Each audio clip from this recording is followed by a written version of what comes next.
आपली बोर्डाची परीक्षा 2026-27 याच्यामध्ये मराठी विषयाचा अत्यंत सोपा आणि आपल्याला मार्क्स कमवून देणारा आपल्या प्रश्नपत्रिकेमधला प्रश्न 5वा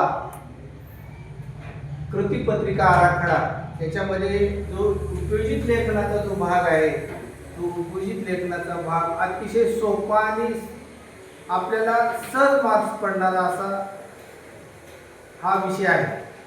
उपयोजित लेखनमध्ये आपल्याला प्रश्न 5वा आपल्या प्रश्नपत्रिकेमध्ये बोर्डाच्या परीक्षेमध्ये प्रश्न 5व्यामध्ये 24 गुणांची त्या ठिकाणी तुम्हाला प्रश्न दिलेले असतात। मग त्या 24 गुणांचे प्रश्न आपल्याला अ आ इ या 3 विभागामध्ये विभागले जातात। कोणते? अ आ इ।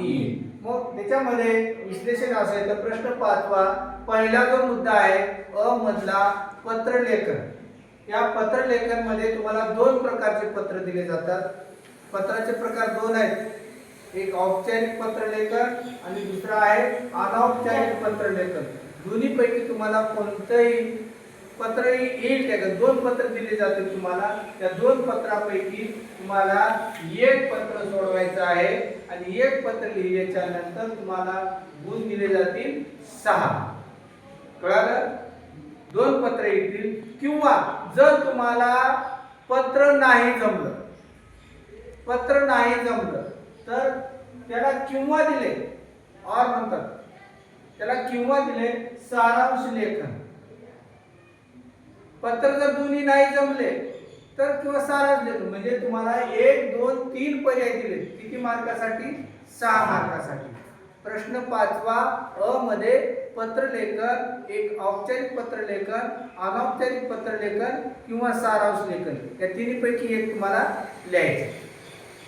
हमखास तुम्हाला पत्र लिहायला येईल, त्याच्यात काही हे नाही। दुसऱ्यामध्ये आहे आ मध्ये तुम्हाला 3 प्रश्न देतील। आ मध्ये 3 प्रश्न, त्याच्यामध्ये जाहिरात लेखन असेल किंवा बातमी लेखन असेल किंवा कथा लेखन असेल। या तिन्ही पैकी तुम्हाला किती लिहायचे? 2 लिहायचे। या तिन्ही पैकी 2 लिहायचे आणि समजा जाहिरात लेखन केलो तर ते तुम्हाला 50 ते 60 शब्दात लिहायचे। बातमी लेखन केलो ते 50 ते 60 शब्दामध्ये लिहायचे आणि कथा लेखन केलो तर 80 ते 100 शब्दामध्ये लिहायचे। याच्यापैकी कुठल्याही 2 जर कृती आपण सोडवल्या तर त्या 2 कृतीमध्ये प्रत्येक कृतीला 5 गुण म्हणजे एकूण याला किती गुण आहेत? 10 गुण आहेत। कळालं? आज तिसरा जो प्रकार आहे ई मध्ये लेखन कौशल्य।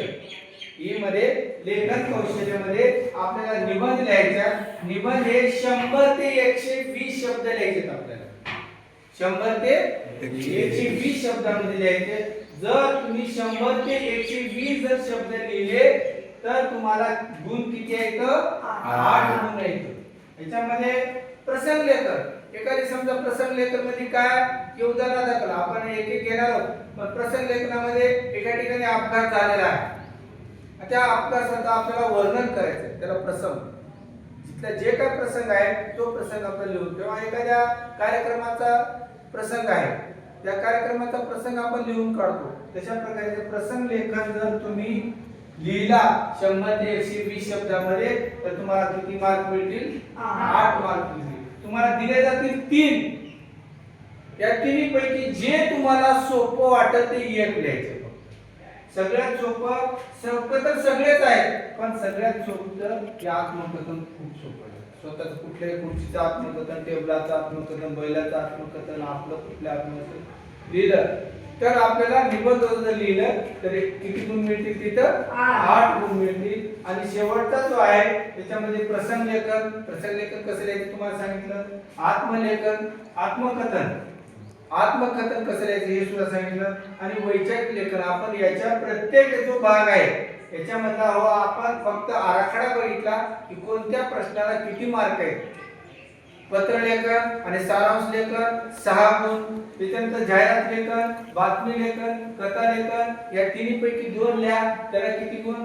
10 गुण. आणि शेवटचा जो भाग आहे त्याच्यामध्ये लेखन कौशल्यामध्ये निबंध लिहायचा असतो, त्याच्यामध्ये प्रसंग लेखन लिहा, आत्मकथन लिहा किंवा वैचारिक लेखन लिहा, तिथे किती गुण पडतील? तुम्हाला 8 गुण पडतील. त्याच्यामध्ये पत्र कुठल्याही प्रकारचं असो, प्रसंग आपला औपचारिक असो किंवा अनौपचारिक असो, दोन्हीपैकी एक लिहा, तुम्हाला तिथे 6 गुण मिळतील. आणि एकूण किती गुण आहेत टोटल? मग 24 गुणांची. याच्यामध्ये तुम्हाला काही अडचण आहे का? आता याच्यामध्ये काय अवघड वाटते? तर प्रत्येकाचे आपण आता 2-2 उदाहरण घेणार आहोत. त्याच्यामध्ये पत्रलेखनचे 2, औपचारिकचे 2 घेणार आहोत आणि अनौपचारिकचे 2 घेणार आहोत, सारांश लेखन 2 घेणार आहोत. आणि या प्रत्येक प्रकारामध्ये 2-2 प्रकार आपण घेणार आहोत.